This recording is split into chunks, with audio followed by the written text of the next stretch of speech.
In the last lecture, I explained the most important constructs of the Marlowe language and showed a couple of example contracts using those constructs. And we mostly worked in Blockly. I also showed you how to work directly in Marlowe. And in this lecture, I want to concentrate on the other two ways that the Marlowe Playground offers to develop Marlowe contracts, namely using JavaScript or using Haskell. And I will try to explain why one would like to do that and what the advantages are and what things you can do choosing one of those two options that you can't do in Marlowe directly or in Blockly. One of the great things about Marlowe is that you don't really need experience in programming in order to use it. It has been designed, for example, for people with a background or an interest in finance that want to write financial contracts for the blockchain. And it's perfectly fine for most contracts or for simpler contracts to just use Marlowe or Blockly directly. And we saw how to do that last time. But there are advantages using a more powerful programming language. So this lecture is mostly for those of you who do have some programming experience or are willing to learn a bit of programming. Now, most people probably have more experience with JavaScript, but nevertheless, in this lecture, I want to mostly concentrate on Haskell, but everything I do in Haskell in principle is also possible in JavaScript. It's just that I personally am much more experienced in Haskell and feel more comfortable in it, so it's easier for me to do the examples in Haskell, but everything that I show you in Haskell is also possible in JavaScript. And I, of course, also will show you a bit of JavaScript code. There's one distinct advantage of using Haskell when you do Marlowe, namely that Marlowe itself is written in Haskell. So the Marlowe language itself is a so-called DSL, a domain-specific language implemented in Haskell, which of course means that the integration of Haskell and Marlowe is particularly smooth. But nevertheless, doing it in JavaScript is also very doable and has some nice support.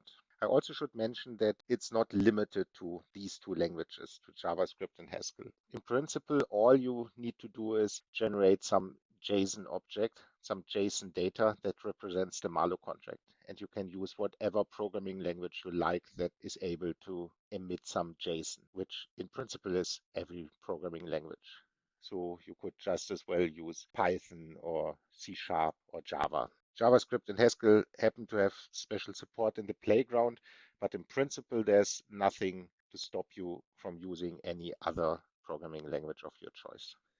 So if in the playground we click on Start in Haskell, then a very simple Haskell program opens. And this program just produces the contract close, so the simplest possible Marlowe contract. So there's some boilerplate here. What does this program do? Well, it's in a module called example. It imports the definition of the Marlowe language. And then it has a main program here. So this whole thing is actually an executable that you could run. And all that executable does is it prints some JSON to the console. And where does it get this JSON? Well, down here is the definition of a Marlowe contract called contract. In this case, it's just close. And then this print JSON function is used to take this Marlowe contract and print it in JSON format. And this is all this program does. And as I said, you could use any programming language to generate this JSON. Once you have the JSON, you can go ahead with the contract. And the Marlowe contract is just a value of type contract of this Haskell type. So one thing I can do is I can copy paste another Marlowe contract there. So let me just reformat this. So I just took a Marlowe contract and as is put it there. And we can compile. If all goes well, we won't get an error message. So it's green, that means there was no error. And then we can send it to the simulator. Here we get the Marlowe contract, the result of executing this Haskell program. So the Haskell program prints JSON to the screen that represents a Marlowe contract, and this Marlowe contract is then displayed here when I send it to the simulator, and I can simulate it. So in this case, This program is actually a possible solution to the homework I posted last week. So the idea was we have two participants, giver one and giver two, that are both supposed to make a deposit. And the order in which those deposits are made is arbitrary. So either of the two can start, and then the other has to also make a deposit. And then once both have made a deposit, the money is paid to a third party, a receiver. So I can set the amount here. Let's say 100 ADA, 100 million Lovelace. Start the simulation.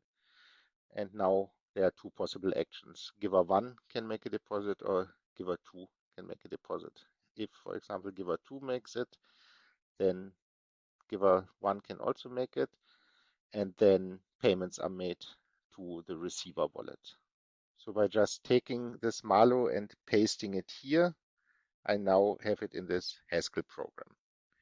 Of course, if this was all I ever did, just write a large Marlowe contract here directly in Haskell, then I wouldn't gain anything from using Haskell.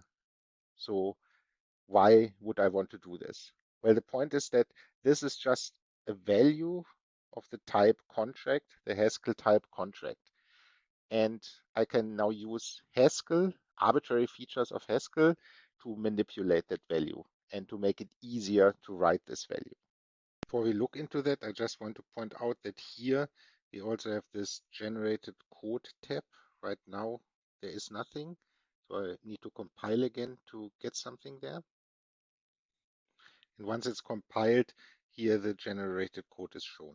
And in this case, it's exactly the same that I wrote here, because nothing happens. I just write directly value of type contract here, and all the program does is basically serialize it to JSON, print it to the screen, and then here in the generated code, we see exactly the same Marlowe program that we wrote down here.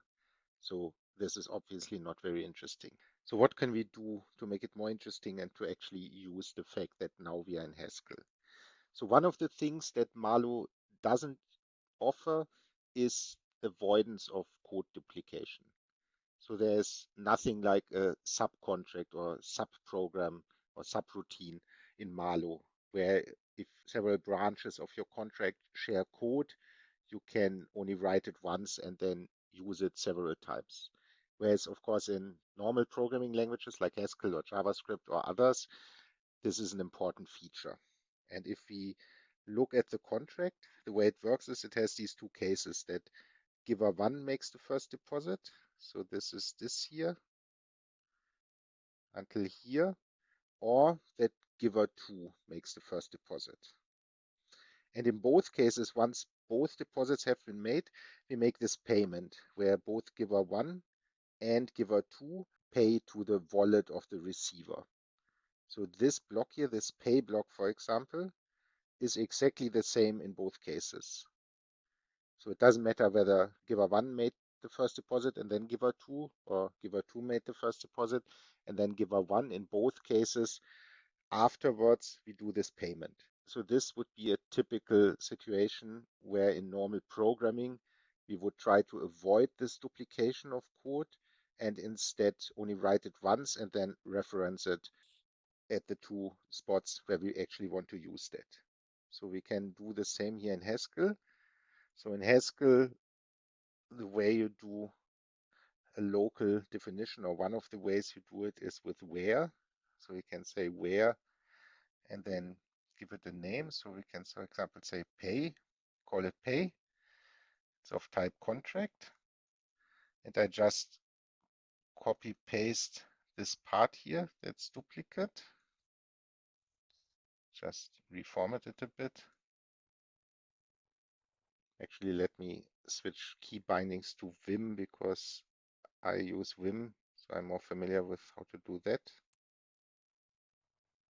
Okay, so we have now pulled out this part that was duplicated, given it the name pay, and now instead of using it here, we can replace the two occurrences with the reference to pay.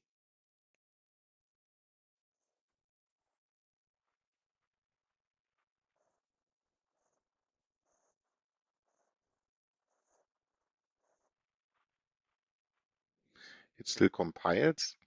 And if we look at the generated code, it should be exactly the same as before. So in particular, this pay here has been filled in again. So we haven't changed the actual Marlowe contract. We have just changed the way that we use Haskell to generate this contract by using this local definition here. Now we can look for other occurrences of code duplication. So for example, we have 4 deposits and they're all very similar. So the first 2 roles are always the same. Giver 1, giver 1. Here, giver 2, giver 2, giver 2, giver 2, giver 1, giver 1. So in each deposit, it always goes from one role to the role's internal account. And the amount and token are also always the same.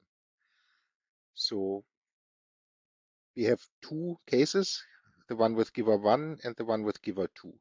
So both occur twice. So here we can, let's call it deposit, and let's make it a function that takes a party. So this will be giver 1 or giver 2. And in this case, the type of this thing is not a contract. It's a so-called action.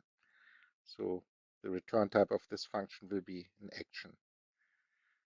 Let me call the party P.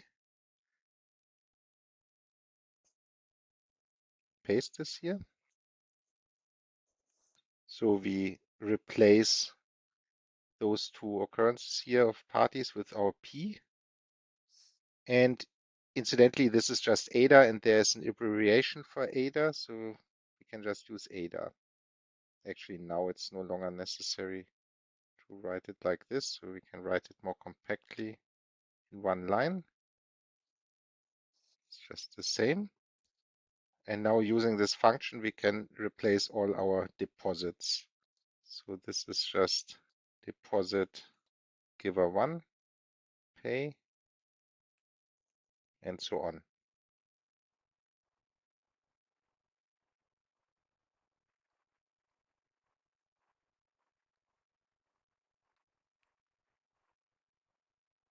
And it still compiles, and it should still be the same code as before. We have giver 1, giver 2, giver 2, giver 1. So what else can we do? Well, if we check, there are now these 2 cases where giver 1 first deposits, then giver 2, and the pay happens if both deposit, or giver 2 starts, then giver 1, and the pay happens if both deposit.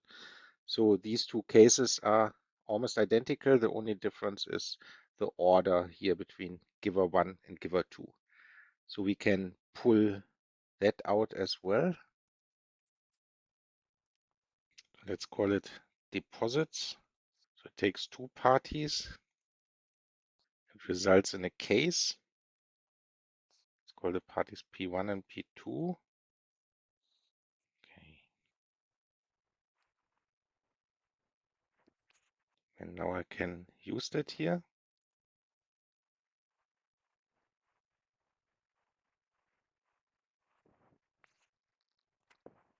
And it still should result in exactly the same code as before.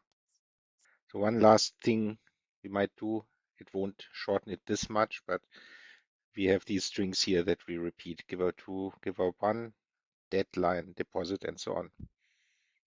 So what I'll do is, at the moment, this is just a value of type contract.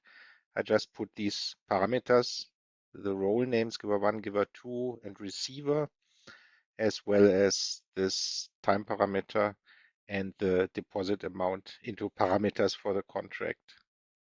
So it takes 3 parties, which will be giver 1, giver 2, and receiver. It takes 1 value, which is this constant param deposit, and it takes 1 timeout, which is our time param deadline. So let's give those parameters names.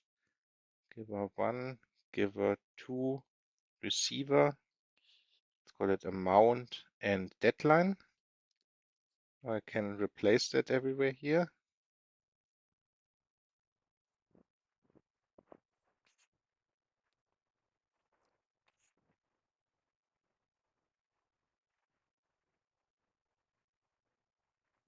I also can replace this by Ada. Now, of course, that won't compile because now contract suddenly takes these 5 parameters. So let's add them here.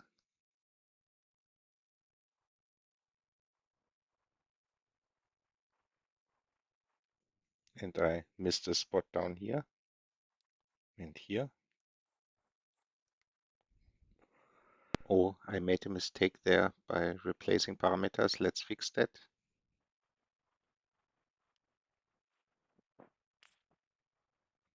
And it compiles, and it should still be exactly the same code. I think this is about as short as we can make it using this technique. And now, of course, it's also easy to change something. So for example, if we want to, instead of using a parameter for the deposit, hard code a value, we can easily do this now by using constant and, for example, 100 million Loveless. If we now compile, and now the generated code should be different. So wherever we had this constant param deposit before, now we have the constant of 100 million Loveless. If we send it to simulator, now we don't have to enter the amount any longer. Instead, it's only the deadline that remains as a parameter. And it still works as expected. So now the contract is nice and short and very compact. So we just see it's a when, 2 cases, deposits made by giver 1, giver 2, or giver 2, giver 1. And then the payment is included here in deposits. And I think we have removed all code duplication. Of course, the resulting contract, Marlowe contract, is still exactly the same as before, except that I changed this here to use the 100 million Loveless instead of a named parameter. But if I replace that again by constant param deposit, then we get exactly what we got before. So this is one advantage, one benefit you get from not writing Marlowe contracts directly in Marlowe and Blockly, but instead using a programming language, because then you can use the features of the programming language, like in the case of Haskell, these local definitions and of constants or functions to avoid code duplication. But even though that's very nice, it doesn't offer anything that you couldn't also do in Marlowe or Blockly directly. So later I will show an example where you can really increase the power of what you can do with Marlowe. But before we come to that, let's have a quick look at the same example in JavaScript.